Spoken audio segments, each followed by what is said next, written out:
Dear Diary, I was reading a study once that suggested the ability to feel pain is necessary in order to experience empathy for pain. And it really got me to thinking of how sometimes people feel like they shouldn't talk about how their situation is because it's nowhere near as bad as cancer. But I think if an experience is bad for someone, that it still gives them the ability to relate in some way. After all, it wouldn't be called a struggle if it were easy. I'm about to go into my radiation appointment, and I was thinking a lot last night before I fell asleep about what my next subject will be. And many times I feel like I don't really have it um, like determined until like I upload whatever next video um, I had planned or scheduled to upload. So journal entry 3 was about the doctors and the anxiety that I have, and I was thinking about how a lot of people are dealing with a lot of anxiety right now. The coronavirus is getting more serious. In Arizona, there's more cases confirmed. There's frustrations because of not enough testing. And overall, there's just a lot of unease.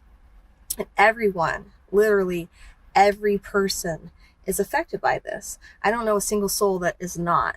And so um, I have this women's group that I'm in, and it's very supportive, and we all are there for one another if we want to like vent or bitch or want to encourage one another. And one of the things that I noticed was that um, people have been more candid and open with their feelings, and I think that's really amazing because it's such a vulnerable time as it is.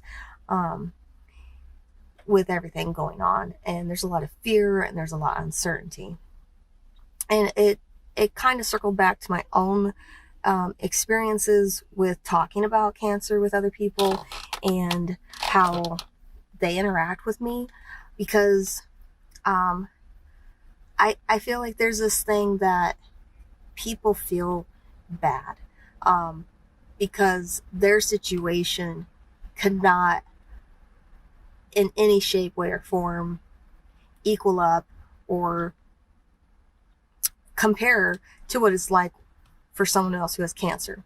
And that's what they say, that's what they feel, and um, there's definitely truth to that. But I think we need to stop minimalizing whatever our issues are and acknowledge them for what they are, because these are the experiences that you have, and these are the things that you're dealing with, and they're just as valid. They're just as important. And no, it may not be life threatening. Okay, the coronavirus is life threatening for everyone. So, I mean, that in and of itself is a connecting point. But it reminded me of how a while ago, one of my siblings was over at my place, and they were very apologetic for being tired. And they kind of spoke in circles about how, I know you're tired, Celia, but I'm tired, and I feel like I shouldn't be complaining about being tired given that you have cancer, but I'm really tired and I can't do this. And I was like, what? I mean, okay, I get it. I mean, you're tired. There's nothing that you need to do to compare or be like, um, my situation is not as dire as yours in order to like express to me that you can't do something right now. Because I get that. I mean, I look at people who have energy and like can dance and run and move furniture around, and I'm like, I remember when I could do that. And I remember when I did it and I got hurt. So I really need to take it easy.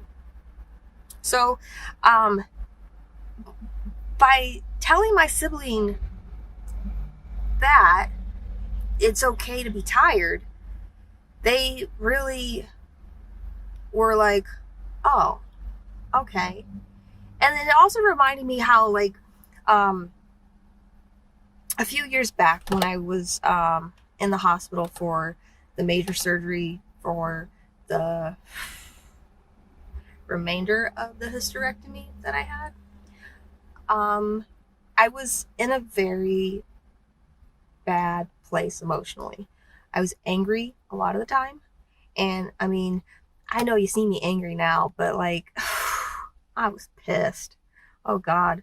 Shooey. Okay. Just, wow. Big difference.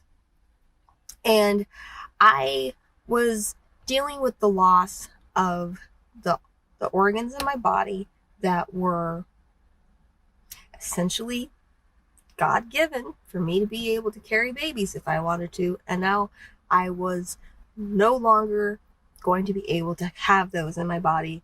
And they certainly weren't going to function if they stayed.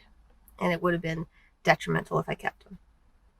So there was a lot of loss there that I was grieving for my own personal self, physically, mentally, and emotionally, and spiritually.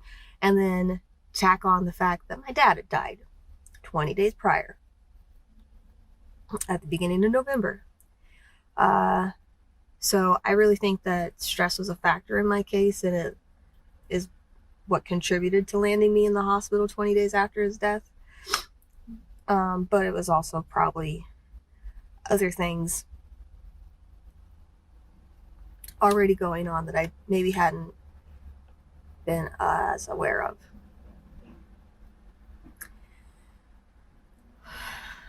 So when I was in the hospital, they asked if I wanted to talk to somebody because they knew that maybe I needed some kind of like chaplain or therapist or respite. And I don't actually remember the title of this person. Pardon me. I get gassy. Sorry. So this woman came in and she was talking to me and she was just asking me what was going on. And I was like, well, blah, blah, blah. I'm going to have surgery. My dad died. And, you know, I feel bad because he died because I have survivor's guilt. And here I am alive. And what the fuck? How is that even possible? You know? And she's like, you know, Celia, I really think you need to give yourself space to feel what you feel. You don't need to minimalize it. And I was like, holy crap, really? And it was just like the permission to like feel what I felt and give that room to breathe on its own. Like, yeah, death is the worst case scenario. It's the worst outcome as far as like comparatively speaking in with cancer and survivor's guilt. And there I was going through some really tough emotions and times. And I was trying to like just brave through it. I was just trying to like be this soldier who was tough and could make it through, you know, but like no matter how much of a soldier we've all been trained to be, for those of us who've gone through that, it doesn't change the fact that we're human. So I would just like to let you all know that, like, please don't ever feel like your situation, your anxiety is nowhere near the level or scale or severity in contrast to me and what my situation is. It looks like it could be. I don't think that's right. I don't think it's fair to yourself to do that, because honestly, those are your experiences and those are the things that you're dealing with. So if it's the worst thing you've ever had to deal with, then it's the worst thing you've ever had to deal with.